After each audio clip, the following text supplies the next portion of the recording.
The bitterness and the sweetness of life is what challenges us to really appreciate every moment. Every goodbye has the potential and seed for a new beginning. I wouldn't be the person I am today as a father and friend and colleague if not for the pain and joy of my time as a teenager. Welcome to Brave. Learn from Southeast Asia's best tech leaders. Build the future, learn from our past, and stay human in between. No BS on success. I'm Jeremy Au, venture capitalist, serial founder, Harvard MBA, science fiction nerd, and dad of 2 daughters. Every week, we debate startup news, interview changemakers, answer listener questions, and share personal insights. Join our movement of over 40,000 members and get transcripts, resources, and community at www.bravesea.com. Stay well and stay brave. Did you know that you can get a free business class trip to Japan every year with Heymax AI? Heymax is a rewards app where 500 brands like Apple, Shopee, Amazon, Agoda, and even banks reward you for your loyalty by contributing towards your dream vacation. Through the Heymax app, every transaction you make earns you Max Miles, which you can redeem for free travel at more than 25 airline and hotel partners. Sign up at heymax.ai now to get a 1,000 Max Miles head start. Turn your daily transactions into dream vacations. Your business can also leverage the highly cost-efficient and desirable loyalty currency called Max Miles that has no expiry, no fees, and instantly one-to-one transferable to 24 airlines and hotels to acquire new customers and drive repeat sales with no integration required. Reach out to Joe at heymax.ai and mention Brave to uplevel your rewards game and reduce your cost.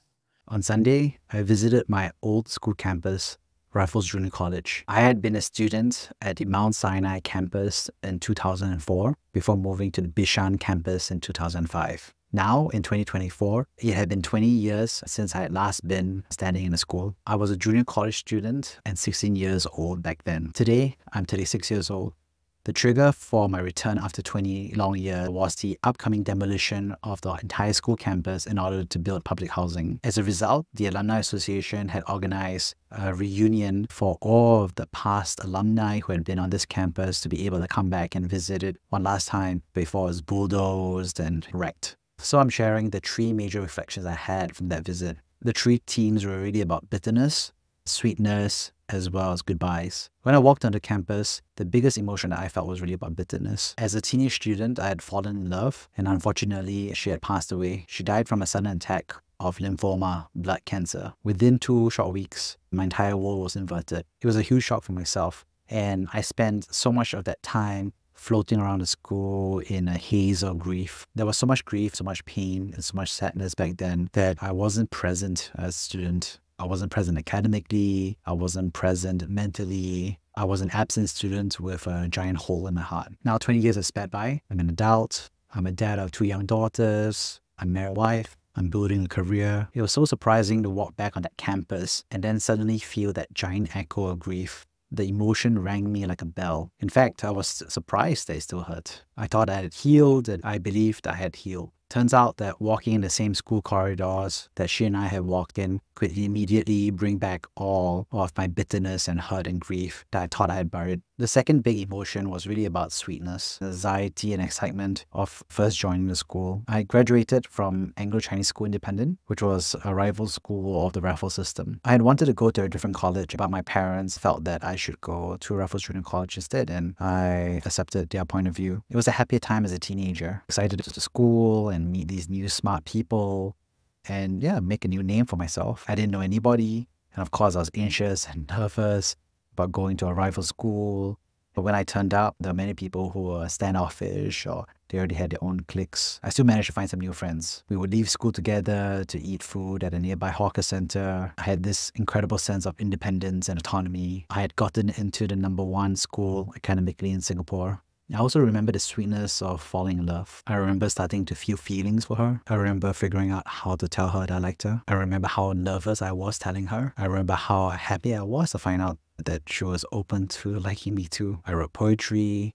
I said foolish things. I had to apologize. I had to make things right. So beneath the bitterness I felt as I walked through the corridors and I saw the old benches and the old classrooms, I could remember the sweetness of those innocent days. That wonderful feeling of being a teenager with so much freedom and autonomy and feeling all those feelings. A wonderful open childhood. The third emotion was really the sense of goodbye. All of us students were walking around remembering our own personal experiences with the school, the clubs that we were part of, the sports that we had played, the books that we had studied. I was surprised by how many people there were who were saying hello to each other. I ran into old schoolmates I hadn't seen for 20 years. The baby-faced students were now adults with slightly less baby face. Some of the fit people now have a belly. So it was nice to see friends and reconnect and swap memories. So all these hellos between people who hadn't seen each other for so long in the midst of this giant shared context of saying goodbye to the physical campus. It made it feel like a beautiful dream in just a little time capsule of love and grief and friendship and destiny. In fact, in many ways, I'd forgotten that I also had first met my now wife at the school. It would only be 10 years after the school, after my army service, after university, after starting work, that we would first start dating, eventually go to the US together to do our MBAs, that we would get married and eventually have 2 kids together. So I had this over to my now wife at the school. As I walked around the school, I suddenly realized that I knew a lot of other people. They were older than me by 10 years or 20 years. One was my boss's boss at Bain, my management consultancy job. There were other folks that were there, and we were no longer in our formal roles, right? Elder, junior, big boss, subordinate. We were all just suddenly old adults remembering how we were as kids. We were remembering the good old days and our memories together. I guess one lesson that I've taken away is that this will happen more of the time. I was busy capturing photos and videos of the school so that I could remember it in the future when the school is long gone and is now a set of public housing estates. Visiting this school that has so many wonderful, painful, powerful memories and made me realize how time flies. I got married years ago and had a wonderful time, and I have such amazing mornings and evenings with them where we hang out and eat breakfast together and play with toys. Even though I'm living this reality now, the truth is that in 20 years' time, I'm going to be an old person with memories of having been married, of having the childhood with my kids. Every single place that I know today,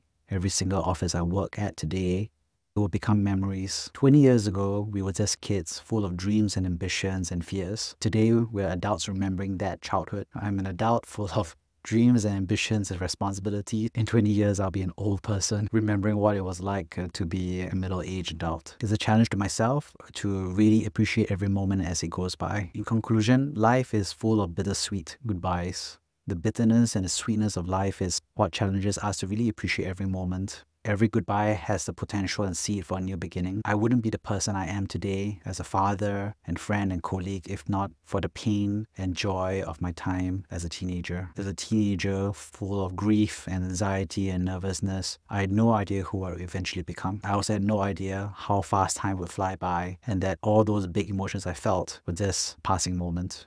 Personally, I hope that I continue to cherish my own memories and my own personal experiences, and to always remember that one day all these will just be memories. So I want to appreciate every moment and leave them as a gift for my future self. Thank you for listening to Brave. If you enjoyed this episode, please share the podcast with your friends and colleagues. We would also appreciate you leaving a rating or review. Head over to www.bravesea.com for member content, resources, and community. Stay well and stay brave.